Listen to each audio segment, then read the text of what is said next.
I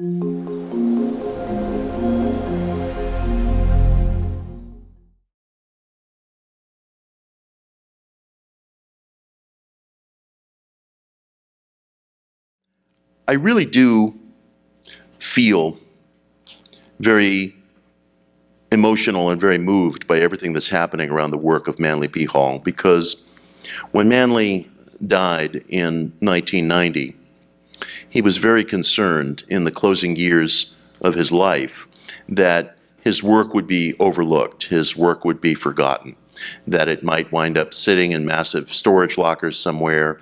He wasn't sure about the physical future of this campus.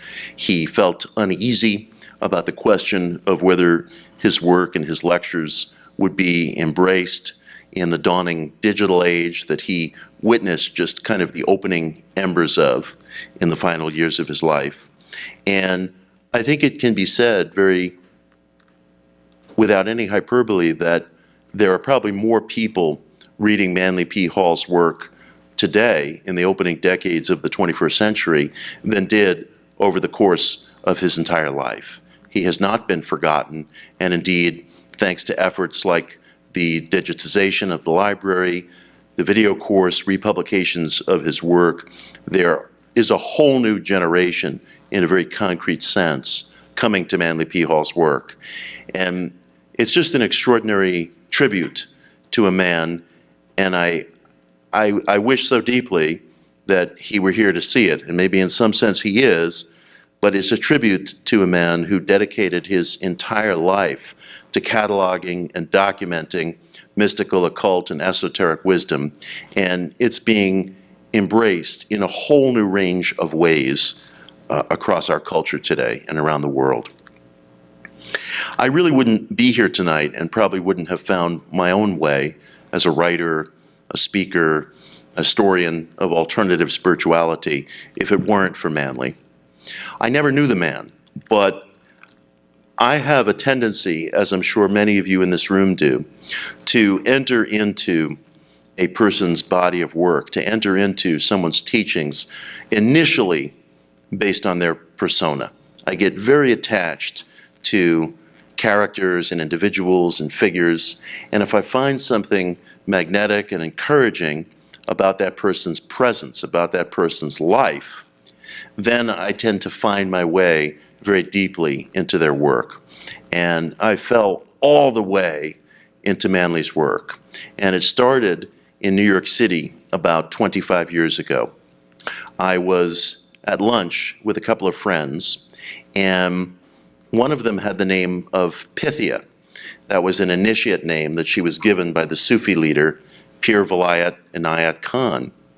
And Pythia, I later learned, was the same name as that which was used by the great oracle at Delphi in the Hellenic era. And I later looked up this name in Manley's work, The Secret Teachings of All Ages, to find the etymology of it. And he said that Pythia means she who grows intoxicated on the fumes of decomposing matter and reads prophecies. And I thought, wouldn't you love that for your initiate name? And I was sitting there with these two friends, and I said to them, who should I be reading in the occult and the esoteric? Who should I be reading to further my own studies? And I remember this as if it happened 5 minutes ago. Pythia sat across the table from me and she said, Manley P. Hall, lingering over every syllable of his name. And I immediately wanted to know who was the person behind this stately name that didn't even sound like it belonged to the 20th century. Who was this?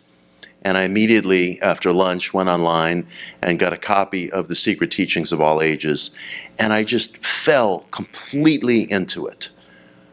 I stayed up reading it.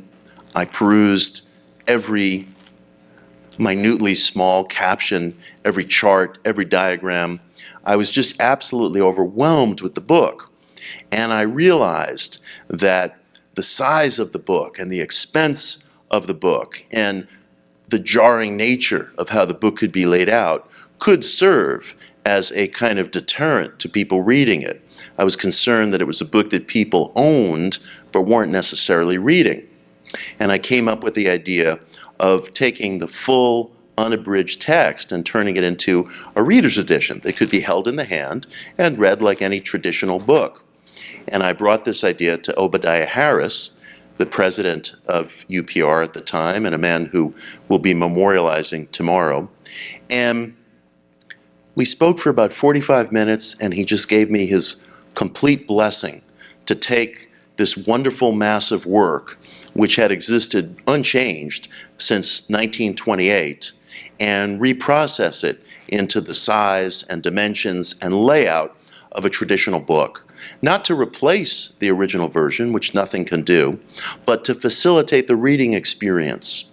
And what people discovered, and what I discovered, when you have the text of this book laid out in front of you, it can seem so intimidating, and it can seem so magisterial in its original edition that you're not even sure where to enter. But the fact is, it's an extraordinarily readable book. It goes down very, very easily once you just get into the flow of it and start reading. And I often encourage people to take this kind of approach to works of esoteric or occult wisdom that too often develop a reputation for being unreadable. People will say Madame Blavatsky's 2-volume Secret Doctrine is unreadable. It's not unreadable. I often tell people, if you can go like that, you can read it. Just keep doing that. Gurdjieff's magisterial allegory, Beelzebub's Tales to His Grandson. It's complex, but it's not unreadable. It's like a journey. You put one foot in front of the other, and you keep turning the pages. And I feel that Manley's book stands with those books as 3 of the most important compendiums of esoteric wisdom that have come to us in the modern age. They're very different books. They're very different books. But they're books that no one should feel intimidated by. And I feel very, very strongly about this. Mozart always made the point that he wrote his operas for people to enjoy. Ralph Waldo Emerson delivered his essays and his lectures with the intention of reaching a broad general public. These people, like all artists, wanted constituencies. They wanted constituencies. And all you need to find is that one entry point, and you can enter into what feels like an extraordinary relationship with these figures who are not so far away and whose work shouldn't be viewed as something that's impenetrable or inaccessible, but it's accessible to everyone. None of those figures, Manley included, as Greg was alluding, had any kind of traditional education. None of them had higher degrees. In fact, most of them, like Manley, had very little traditional education. And their intention was not to put this wisdom or this material out of reach of the everyday person, but their intention was to catalog it in such a way that any motivated individual could dive into it. And the wonderful thing about books like The Secret Teachings of All Ages is that when you dive into it, it's almost like wandering through this wonderful maze or aviary. You don't know where you're going to come out. You simply don't know where you're going to come out. And you could come out, as I did, in a way that's very, very changed. Because these books, they almost interact with the individual in such a way that they awaken things in you, things that you might have felt when you were very young, an interest perhaps in reincarnation, or the extra-physical properties of the mind, or the interior meaning of myths and religious parables. And they can reawaken things in you that may have lain dormant and that you may have never discovered until you took that step of going into these books. They're adventures. They're adventures. It's impossible to separate The Secret Teachings of All Ages as a book from Manley P. Hall himself. And there's a mystery, an authentic mystery, in how Manley, at such a young age, produced such a vast and masterful work. And it's worth taking a moment to look briefly at his biography. He was born in 1901 in Peterborough, Canada, outside of the city of Toronto. And his mother was a chiropractor, and she was a remarkably progressive woman for her era. She played the violin, she wore a wristwatch, which was something that wasn't common among late Victorian women. She wanted to raise her child with a sense of the esoteric possibilities and the different religious ideas and myths that populated the world. But things were profoundly difficult for his family. His father, who was kind of a knockabout, disappeared very shortly after he was born, and his mother felt somewhat overwhelmed by the circumstances of raising him. So as it happened, Manley was raised by his maternal grandmother, who was a woman of some independent means. Her husband had been a fire insurance executive. In fact, one day, a reporter from the Los Angeles Times asked Manley, if you hadn't become an esoteric philosopher, what do you think you would have done with your life? And he said, I probably would have sold fire insurance.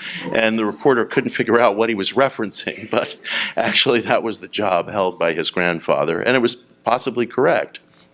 And his grandmother raised Manley in the American West. They lived in the Dakotas, they lived in the Midwest, and he never really had any formal schooling.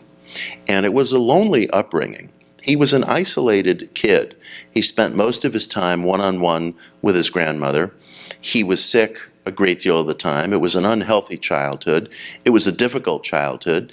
And at the time, kids weren't necessarily expected to or required to be enrolled in a regular school. So he really had very little schooling.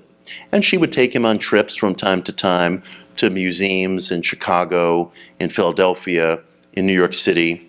And he started to glean a kind of self-taught background that way.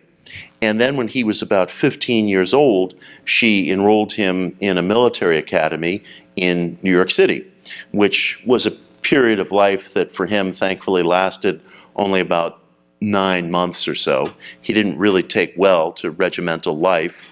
But there used to be a picture, it may still be there, there used to be a picture of Manley and his grandmother from that era hanging up in the bookstore, and he's dressed in kind of military regalia, and he's carrying a ceremonial sword, and it's all very Edwardian looking, and it looks like it comes from another world.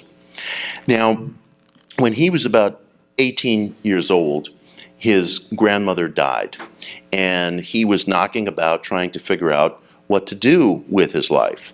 He worked as a clerk at banks and in brokerage houses in New York City, and then he started to make his way out to California, because that's where, Southern California, because that's where his mother was living at the time. And he began to develop an interest and began to become self-educated through some of the esoteric organizations that had taken root at the time in Southern California. He was very involved with the work of the Theosophical Society, and Theosophical libraries became a favorite haunt of his. There were a variety of self-styled Rosicrucian fellowships, and those places too provided Manley with reading opportunities and possibilities.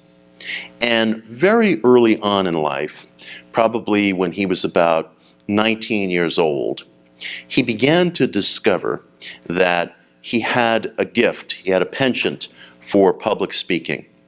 And he gave his first talk on the topic of reincarnation in a rented room above a bank in Santa Monica. And there were a handful of visitors, and he and a friend took a public collection at the door, which ultimately amounted to about 35 cents. And he gave his talk on reincarnation, and then he and his friend went across the street and got ice cream sodas. It was a very happy memory for him, actually. And it established him for the first time, and very quickly, as a well-known speaker. He was handsome. He was large, broad-shouldered, angular. He looked like a movie star. And he wore his hair unstylistically long for that day. And he began to attract attention as kind of a local boy wonder on the Southern California scene. And when Manley was about 20 years old, he became a pastor at a liberal evangelical church here in Los Angeles called the Church of the People. And he would give lectures on reviving ancient wisdom and how ancient wisdom could solve the problems of the current day, how it could address problems with alcohol, it could address problems with crime, it could address the ennui and the sense of depression or directionlessness that people were feeling in life. And he began to attract the attention of different reporters in town. And there was one reporter, a woman from the LA Times, who seemed to fall in love with him at one of the services. She said, "He has broad shoulders, the shoulders of a football player, long hair, long eyelashes, an angular nose and square chin." And it was like, okay. And it was clear that his physical appearance, as well as his speaking prowess and his command at a young age of different esoteric subjects, was beginning to garner interest. And he attracted benefactors. And this was a wonderful thing in Los Angeles at the time. Because Los Angeles was still a town that was very much an agricultural town, there were people of means who were eager to support writers, who were eager to support artists, because they wanted to build up the cultural character of the town. So there were people who had made fortunes in railroads and oil wells and finance who wanted to become benefactors of Manley. And through his benefactors, he was able, in his early 20s, to begin traveling the world. He traveled to Japan, he traveled to Egypt, he traveled to India, he traveled to Sri Lanka, he traveled to different nations of the East. And he wrote letters back home to some friends and distant family members about his travels, some of which are collected in some of the volumes in the library.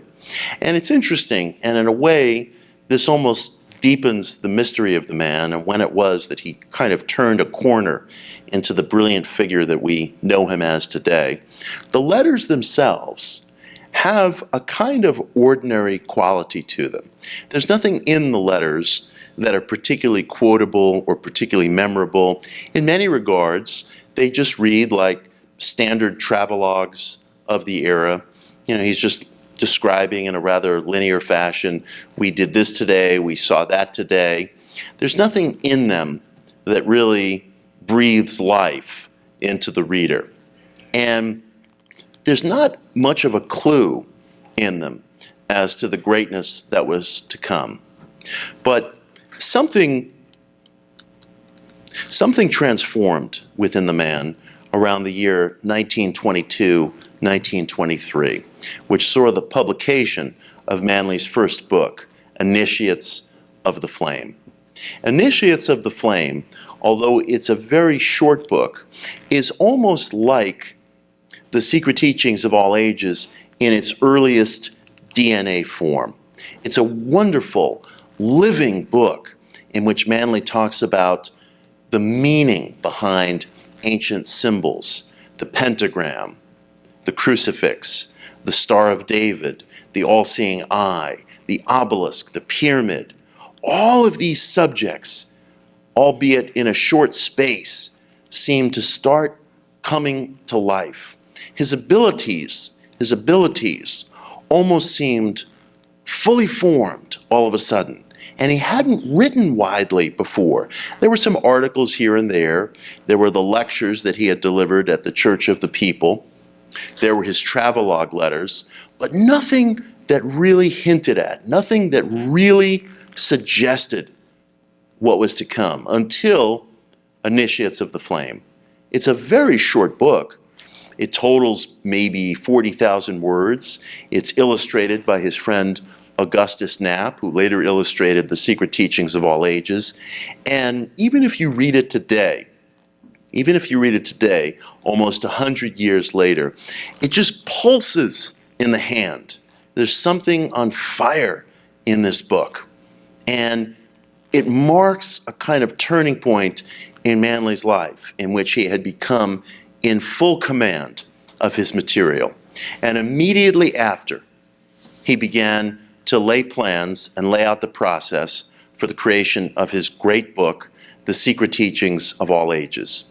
But what was extraordinary and what was really mysterious is that there was only a period of 5 years between the publication of this slender book, Initiates of the Flame, which he published at the age of 22, and The Secret Teachings of All Ages, which came out when he was only 27 years old.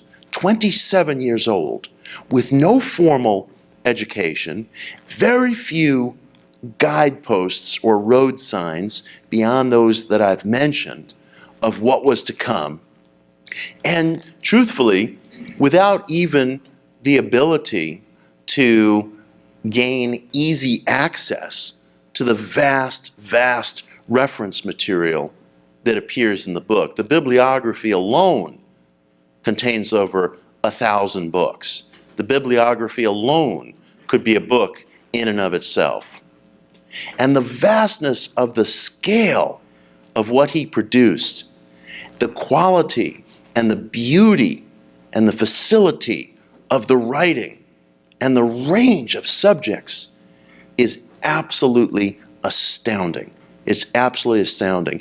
It was not an ordinary accomplishment. If I were to tell you that Initiates of the Flame marked a turning point in Manley's life, and 25 years later he published The Secret Teachings of All Ages, it would still be a remarkable story. You would say, well, that was a lifetime well spent. That was a lifetime well spent. But the period of gestation was only 5 years, with, of course, none of the technology that's available to us today, or even a hint of it.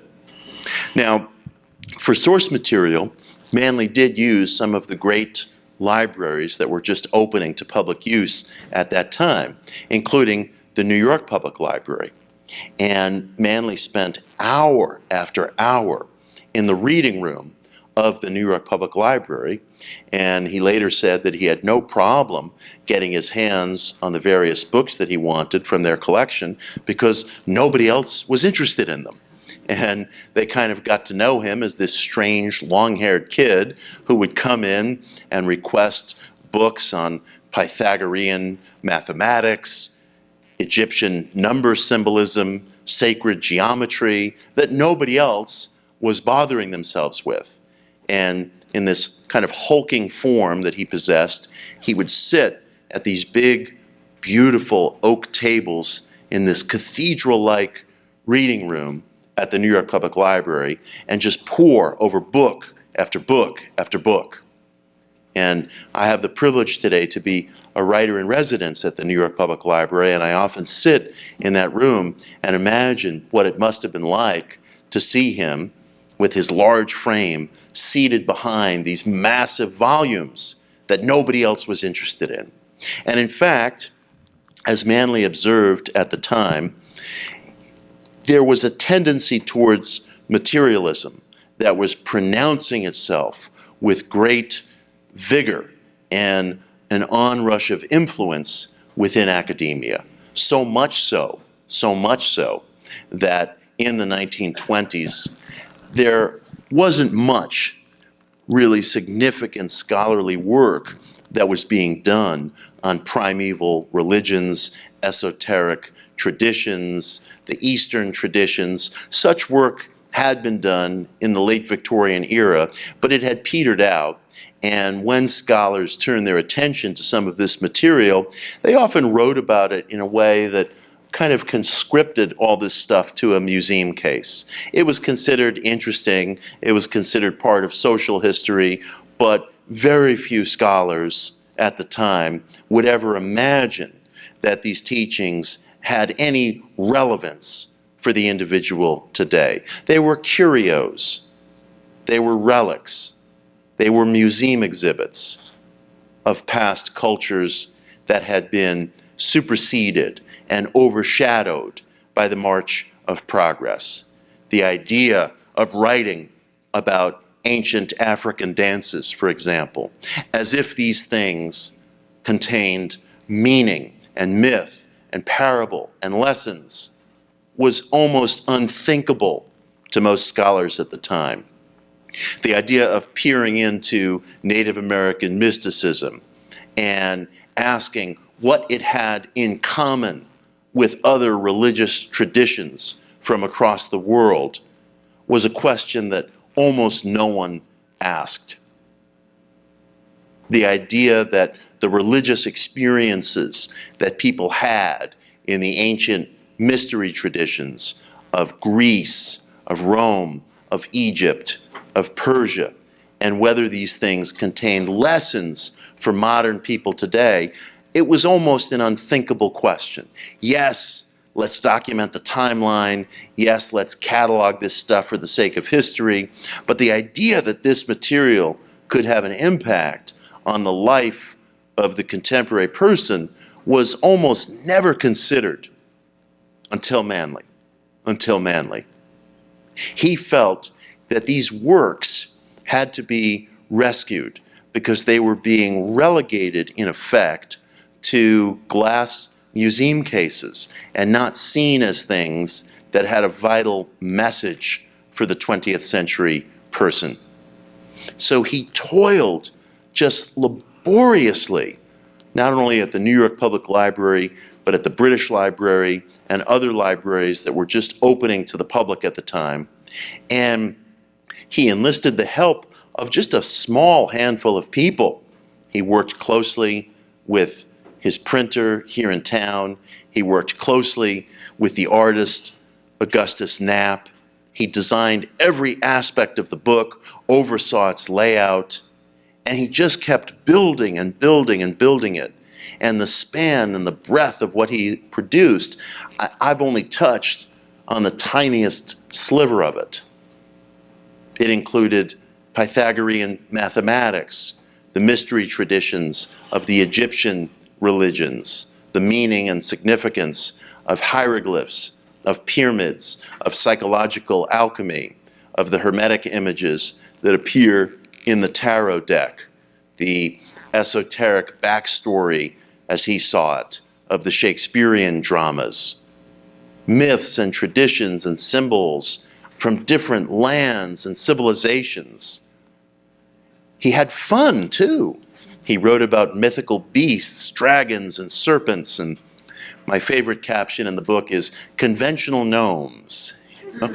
He showed not the exceptional kind, just the garden variety. And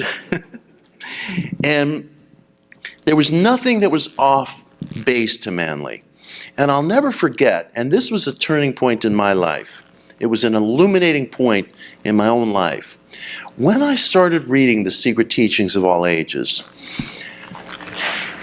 it occurred to me that seriousness is not derived from your choice of subject. Seriousness is derived from your treatment of subject,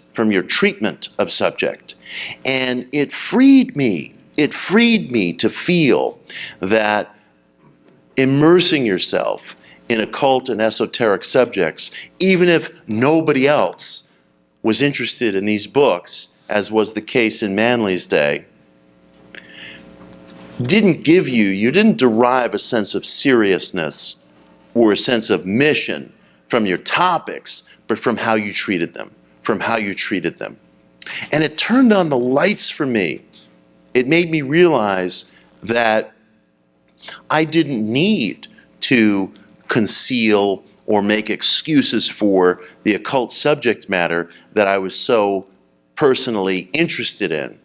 I didn't need to change my vocabulary or use different terms. As anybody who knows me knows, I have a real attachment to some of the primal original terms. I don't run away from terms like occult or ESP or mediumship or New Age, for that matter, because I think all these terms have historical integrity, and I won't allow them to be defined either by cynics or by people who perhaps misuse them in sensationalistic ways, they're terms that meant something to a chain of seekers across many ages, and I think they should be retained. And Manley showed me how they could be retained. They could be retained as long as one approached them with maturity and seriousness. And I said to myself, why shouldn't there be a space in our culture today, in the dawning 21st century, why shouldn't there be a space where people can explore and take these subjects just as seriously as we take any other range of subjects, whether it's politics and current events, not that we take that very seriously today, or mathematics, geology, archaeology, engineering. Why couldn't you take the same degree of standards and effort and sweat equity and intellectual acumen and apply it to these topics that animated the ideals and the imaginations and the hopes and the strivings of vast numbers of people across centuries and centuries of history, and ask, what do they hold? What do they hold for us? And come to answers that weren't preconceived, just through the pure question, just through the pure question. And Manley exposed me to this idea that pursuing esoteric and occult studies was a vocation in itself. Now, I started out by saying, when you enter into the Secret Teachings of All Ages or other books that I've mentioned, you don't know where you're going to come out. They personally affect you. That was how it personally affected me. But that question remains for each individual to decipher and discover for him or herself. You don't know what you're going to find. You could find the whole direction of your life. You could find that you felt scattered before, and then suddenly you feel a sense of mission, a sense of purpose, a sense of self. That's what the Secret Teachings of All Ages as a book can give you, in addition to the vast compendium of wisdom that it represents. Manley didn't have a traditional publisher. He published the book by subscription on his own. He started by soliciting orders from Masonic temples, from different donors and benefactors that he knew, and he planned a first printing of 1,000 copies, which later he had to bump up to 2,500 copies. And when the book came out, for those of you who have ever witnessed it or held it in your hands, it's this enormous tabletop-sized book in a beautiful, beautiful slipcase. And it was published with very little public acclaim or recognition. It was kind of an underground book. Although, interestingly enough, in New York City, the Crown Prince of Sweden held a book reception for Manley and invited different luminaries. And one of the people who signed the guest book that day was General John Pershing, who was the head of U.S. forces in World War I. So it was interesting, the kinds of people that Manley's book could find its way to. But it was not a widely known book. It was a hugely expensive book. It was a hugely cumbersome book, just in terms of physical dimensions. And it was an object that you had to gravitate towards and want, like you wanted breath itself. And eventually, in the years that immediately followed, Manley decided that he wanted to found an academy that could house his book, different kinds of books, serve as a meeting place, a gathering place where people could discuss esoteric ideas, where he could continue his publication efforts. And he was able to raise enough money so that in 1934, ground was broken on the Philosophical Research Society, the place that we're seated in right now. And Manley closely supervised the architecture, and he wanted to recreate it as a kind of mystery school in the ancient Pythagorean tradition. That was his wish. And he created this beautiful Mayan Egyptian Art Deco campus, and he spent the rest of his life here, writing, speaking, publishing. He produced literally hundreds of books, thousands of articles, tens of thousands of lectures. You could start reading Manley's lectures and it could occupy literally your entire life. And again, the mystery reasserts itself over and over and over. How did he accomplish that which he did? Where did it come from? People have all kinds of theories involving reincarnation and karma and accumulated knowledge, but we really have no way of knowing. We really have no way of knowing.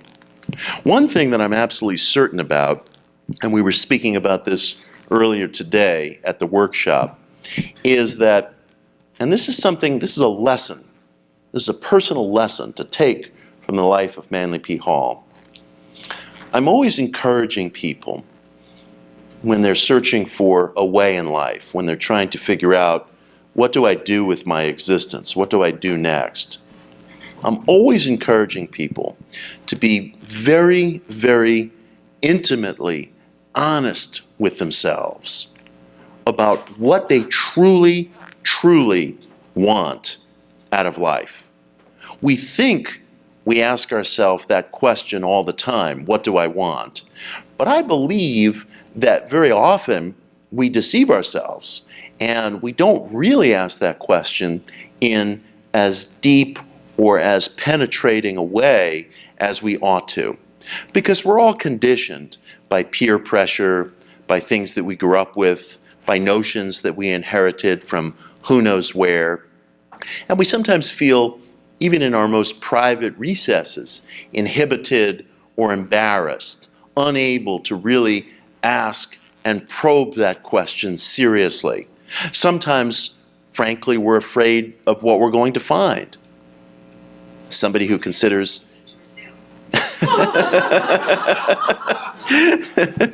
somebody thought someone was objecting, like, I always ask that question.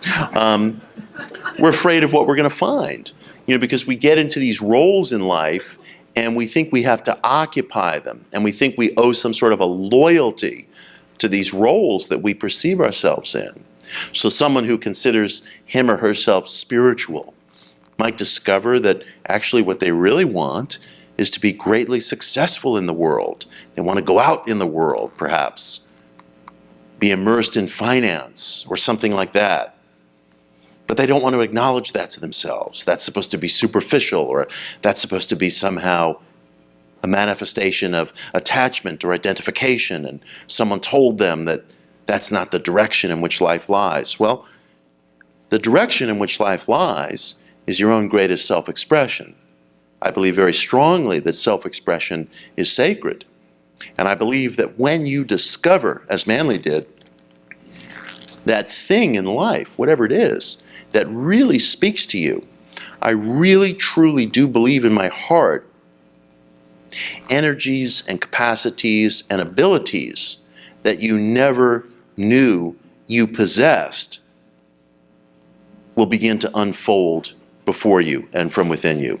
It's absolutely extraordinary, and I've seen it happen all too rarely, because, again, our society, and this is probably true of societies throughout all ages, it takes from the individual,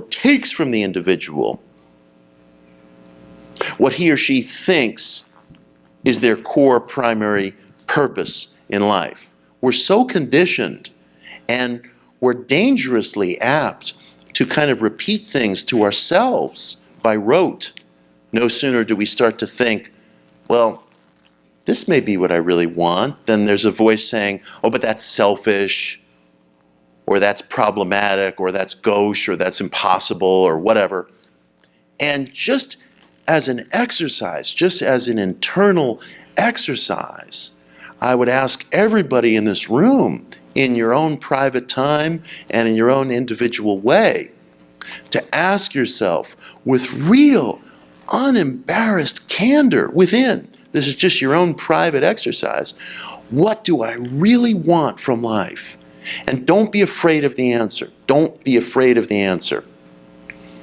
Somebody who's a corporate go-getter might discover that she doesn't really want to be in the corporate world. Maybe she wants to just be at home under the covers reading and have everybody leave her alone. You know, we get hung up on the possibility that the answer is going to cut in a radically different direction from the persona or the self that we perceive we belong to. But I tell you, the best reckoning I can possibly come to about how Manley was able to achieve what he achieved is that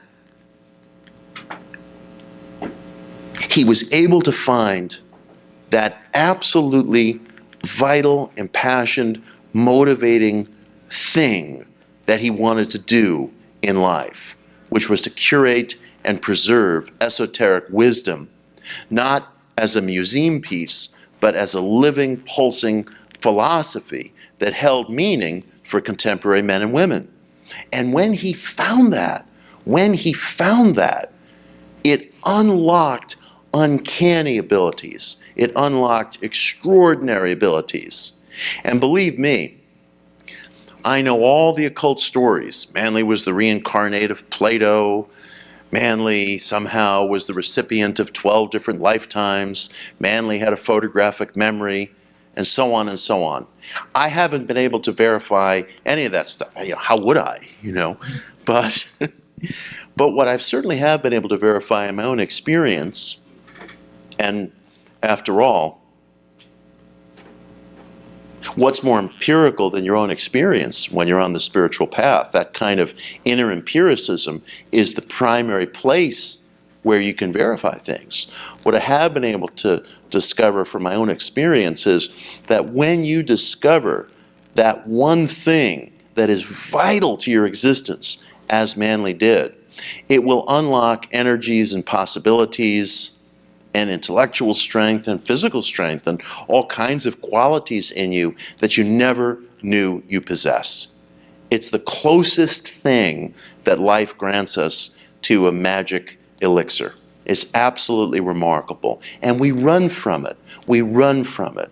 Because again, sometimes what we find, we think cuts against our character or cuts against who we're supposed to be or what we're supposed to be doing in the world.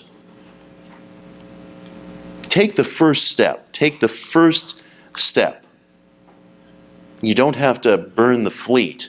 You just have to ask the question. In the private recesses of your own life, ask yourself with complete, unembarrassed intimacy, what do I really want from life? I believe it will unlock, it can unlock, just extraordinary energies. And it's the best explanation, maybe not the only one, but the best one that I've been able to personally arrive at for how Manley was able to accomplish what he did. He was a living example of the esoteric proportions, the inner possibilities of the individual, an actual living example. And we have evidence of it in the form of the secret teachings of all ages. Manley, of course, produced other books, as I mentioned, many other books in the wake of the secret teachings of all ages, some of which were surprisingly influential. Perhaps the best known was a book that Manley published from this very campus in 1944 called The Secret Destiny of America. And that book, which we were talking about in part last night, was sort of Manley's take on the internal story or the backstory of the founding of the United States. I won't retread what we covered last night, but in short, he believed that there were certain enlightened intellects like Francis Bacon and Sir Walter Raleigh, and certain so-called secret societies or esoteric fraternities, Freemasonry in particular, that had vouchsafed esoteric wisdom and ideals, and that these things took root and were given birth in the founding of the New Republic, which had as one of its central aims albeit a contradictory one, given everything else that was going on, but had as one of its central aims the protection of the individual search for meaning.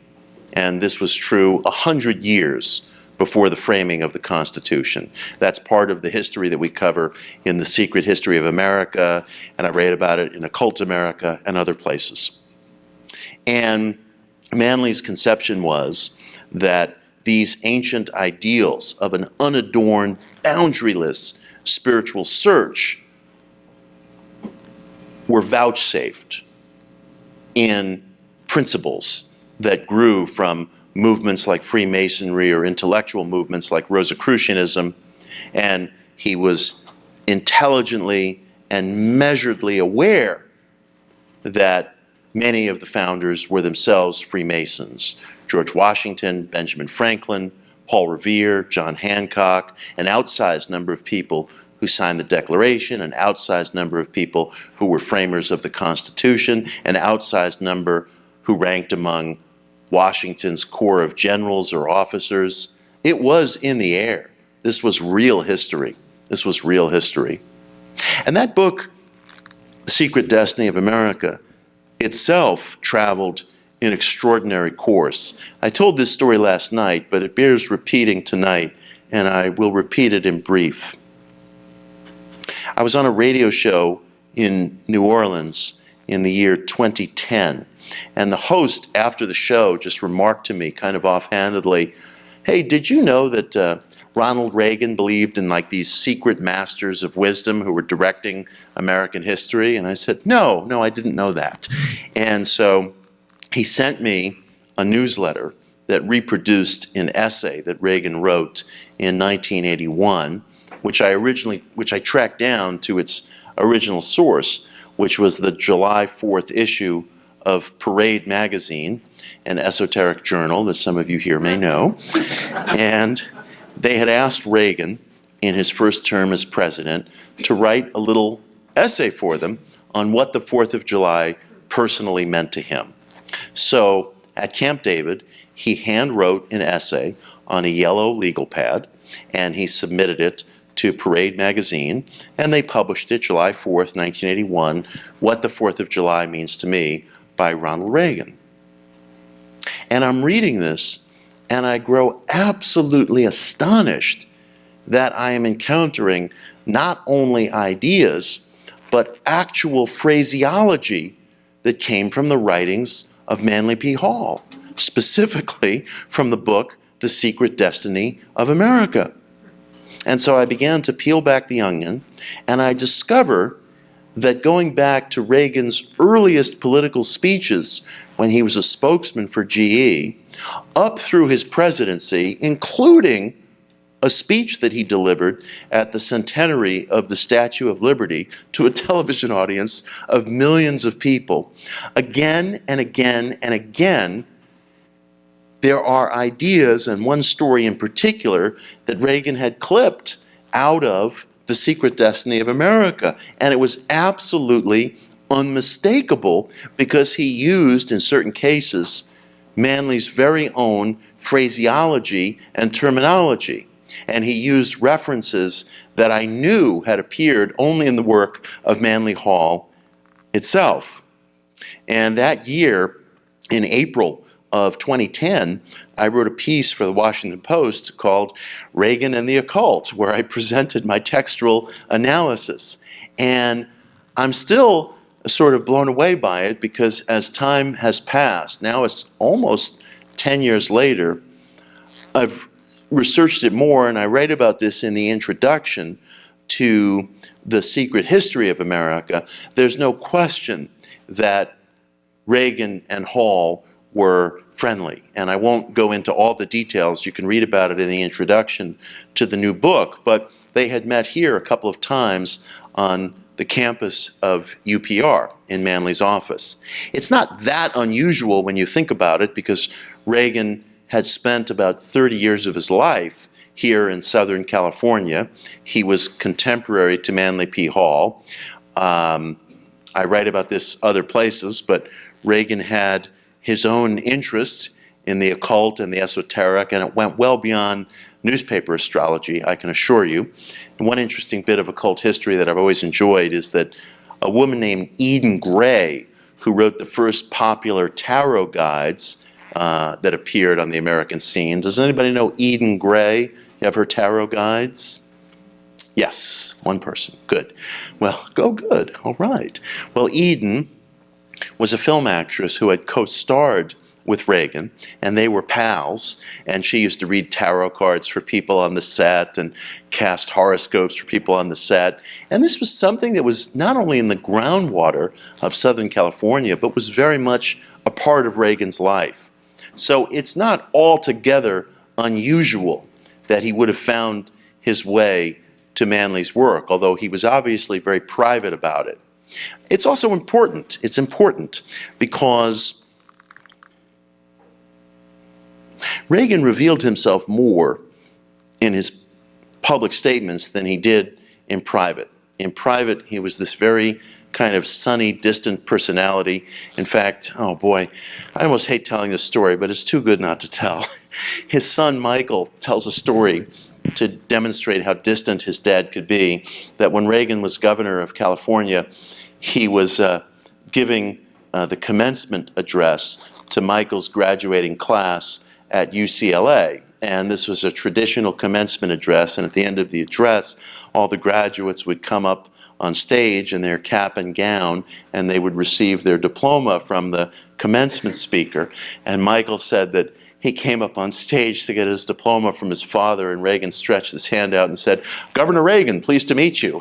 And he said, "Dad, it's me, Mike." And he said, "Oh, I didn't recognize you in your cap and gown." And so, how's that for a memory? That'll keep you in therapy bills for a few years. But I appreciated him telling the story, you know. It takes a certain bravery. But the point is, Reagan was, shall we say, reserved in private. Didn't easily form tight relationships. And Gerald Ford made the observation that Ronald Reagan was one of the very, very few people he had met in public life whose speeches revealed more about the man than private conversation did. So it's interesting that Manley P. Hall's work made such an impact on Reagan that he was using it in his speeches, a number of which he did write himself, at least in their first draft, from the 1950s up through his presidency in the 1980s. It made a genuine and significant impact on him. So Manley's work, of course, continued beyond the secret teachings of all ages, but I would have to say that, and I say this with deepest love and veneration for the man, I think I've made clear to you the tremendous, tremendous debt that I feel for him and the deep love that I feel for the man. But I think that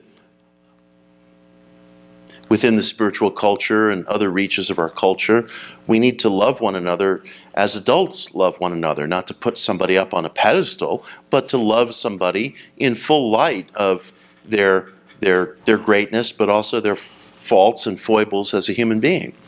And so I don't think there's anything sacrilegious or disrespectful about exploring the life of someone you love in its totality.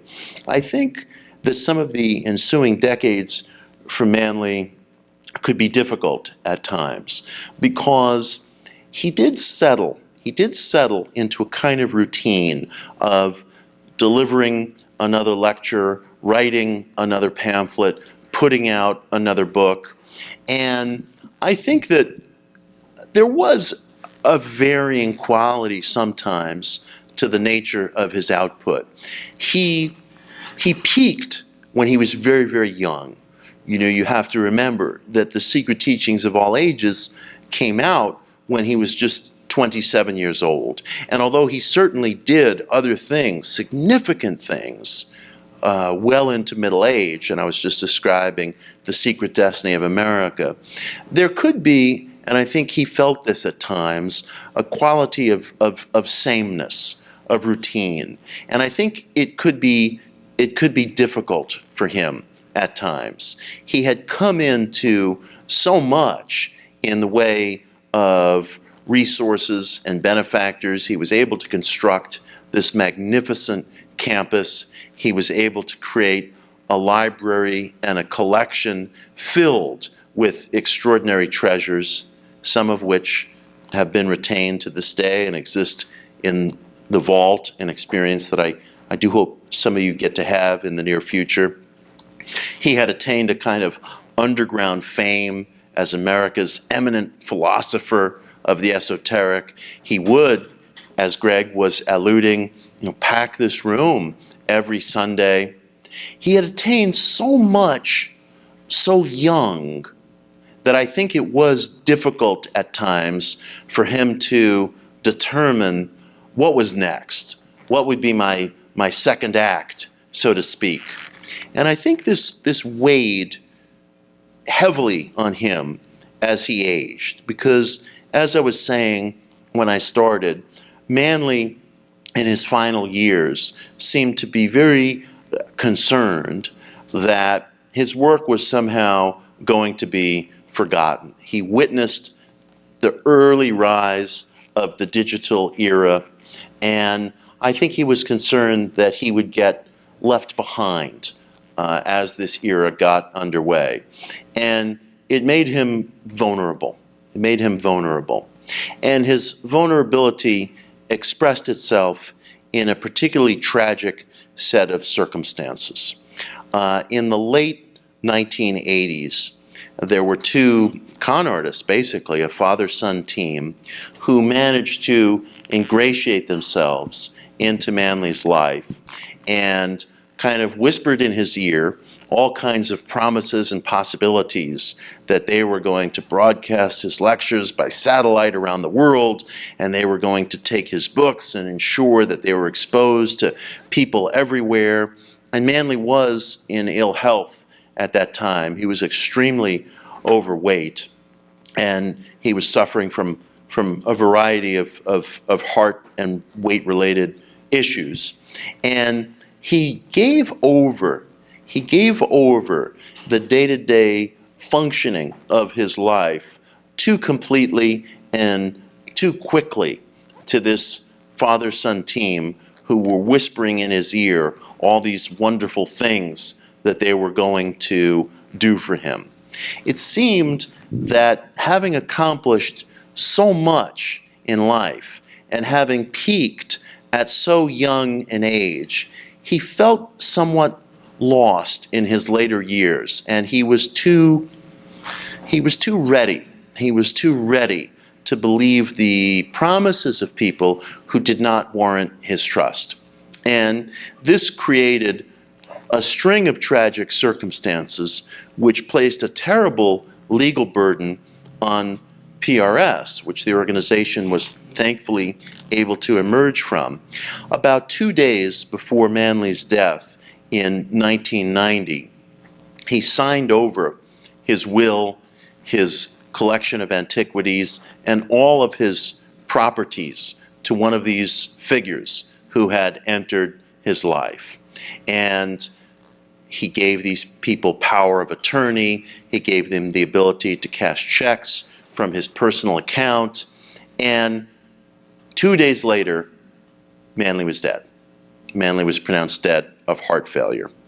And many of his intimates, including his widow and other people around him, felt that the circumstances of his death didn't pass any reasonable person's sniff test. They suspected foul play. They suspected foul play. And his widow in particular, but she wasn't the only one, felt that these figures who had entered Manley's life had bilked him out of his will, had gotten him to sign over power of attorney, had given them control of his bank accounts, and then he experienced his demise. And there were inconsistencies in the manner in which his death was reported. So went the coroner's report. The LA County coroner had found that his body had been moved. There were certain signs of bruises. He had unhealed bruises on his legs. And certain things that the coroner had found indicated that the body at one time had been outside and then it had been moved back inside, and that there was a strange passage of time before the death was reported. And the circumstances were sufficiently suspicious so that for a period of about 4 or 5 years, the LAPD actually kept the file open. They were considering investigating the death as a homicide. Manley's widow, about 2 years after his death, had his body exhumed, but that was inconclusive. And eventually, the LAPD did close the file on the case, and Manley's death was officially attributed to heart failure. And the two people who had gotten their claws in him, they actually died soon after. One passed away of cancer and another of complications related to HIV. And I don't think there was foul play involved in Manley's death. And I kind of go through this in my chapter on him in Occult America. I don't think he was a victim of foul play. But I do think that what was going on was something that we today might call elder abuse. He was taken advantage of. There's absolutely no question about that. So much so that a civil court judge in Los Angeles actually overturned Manley's will and stripped these two figures of executor status, and that began a huge and very expensive court battle. It was one of these situations where it was each against all. You know, Manley's widow, who has since passed on, was suing PRS because there was material here that she felt was her property. The former executors were suing everybody, and the legal bills just began to mount and mount and mount. But here, the great man was gone. The great man was gone. So how would any of this be settled? Thankfully, a man who we're going to memorialize tomorrow, Obadiah Harris, came on the scene. And Obadiah, who's a figure of many different dimensions, and I'm looking forward to being able to speak about him tomorrow. He was a very meaningful figure in my life. Obadiah was finally able to settle all the lawsuits and all the financial improprieties and all the difficulties. It was not easy. The legal bills literally ran into the millions. And Obadiah was compelled by financial necessity to sell off about 430 antiquities from Manley's library. Fortunately, most of these went to the Getty Museum, which today has a Manley P. Hall collection. So they're kept in proper conditions, they're archived properly, they're preserved, and people can see them. So that was the best possible outcome. One would wish that it weren't necessary for the organization to sell off any of its holdings, but given that it was a necessity, it's better that they went to a proper archive in a museum than into the hands of a private collector, perhaps, when they would never be seen again. So Obadiah, among many other things, was able to restore the organization to its financial health and was able to preserve this campus and this organization that we're gathered in here tonight. And it's funny in a way because Manley's life was almost bookended by these two mysteries. The first mystery was, where did his virtuosity come from? And the second mystery, one could say, where did his wisdom and insight and virtuosity and ethical prowess go to when he was able to be isolated and taken advantage of? He was still possessed of his mental faculties.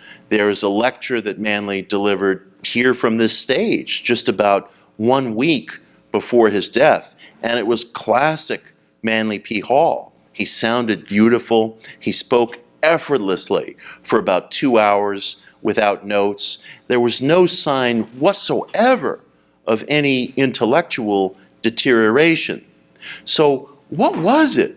What was it that led him to be taken advantage of by these wolves at his door. And I suppose I try, at least as best I'm able, to draw personal lessons from it, because I think we should be able to draw personal lessons from the lives and experiences of people who we love and who we admire. In a sense, I think towards the very end, I think Manley did grow somewhat isolated. And I think that was a consequence of his success in a certain way.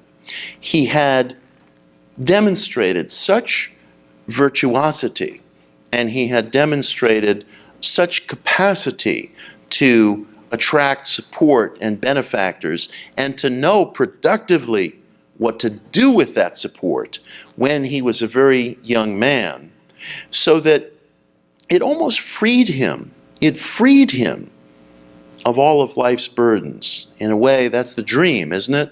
Everybody wants to quit his or her day job, so to speak, and just pursue whatever you want in life. But the friction of a day job, and as much of a drag as it might seem like sometimes, can also be extremely grounding. It can be extremely helpful. The continual need to sort of struggle for what's coming to you can be something that sharpens the mind, that sharpens the acumen, that hones and sharpens your critical faculties. I also think at that time that Manley was probably surrounded by people who weren't sufficiently formidable enough to protect him from these folks. I think there was, among some of the folk gravitating around Manley at that time, a bit of a quality of sycophancy. There was a bit of a yes man quality. And it actually can be extremely helpful to you, I believe, to have people around you who are occasionally thorns in your side, who can say no to you, who can push back at you. As much as we might want to get rid of such people from time to time and have very hard feelings about them, people who struggle with us, people with whom there is a kind of tension, can also serve a protecting function. Again, they tone us, they keep us on our toes. They're able to say no to us. They're able to push back against us. So I think that some of what happened to Manley at the end of his life may have been a byproduct of some of the success and some of the virtuosity that he had experienced very early in life. And the personal message that I take from that is, don't wish too hard for things to be easy. Don't wish too hard for easy circumstances, because sometimes friction, sometimes financial demands, sometimes being told no by people when you feel that you deserve a yes, can serve to kind of tone you and protect you and keep you sharp and keep you focused. Staying hungry, I believe, is very important. I wish success for everybody in this room as much as I do for myself, but staying hungry can be very, very important.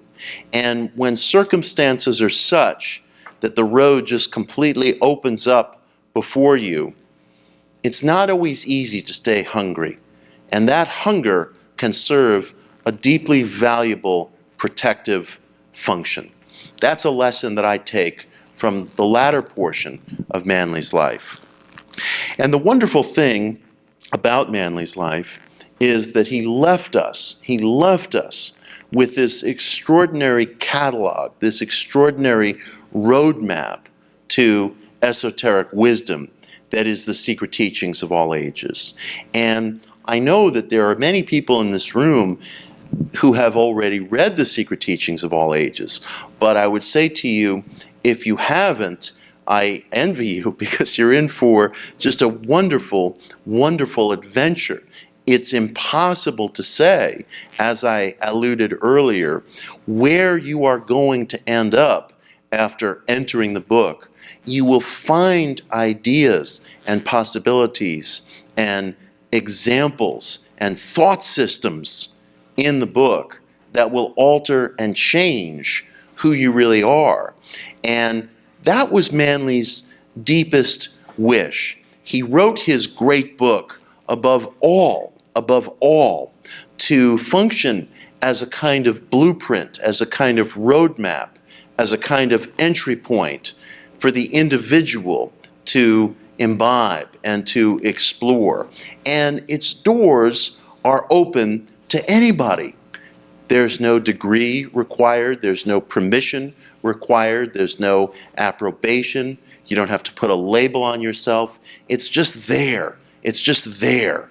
And it's the great monument that this man left for us. And that monument is one in which you can discover your own deepest self.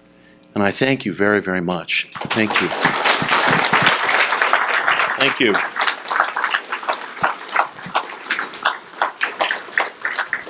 Thank you.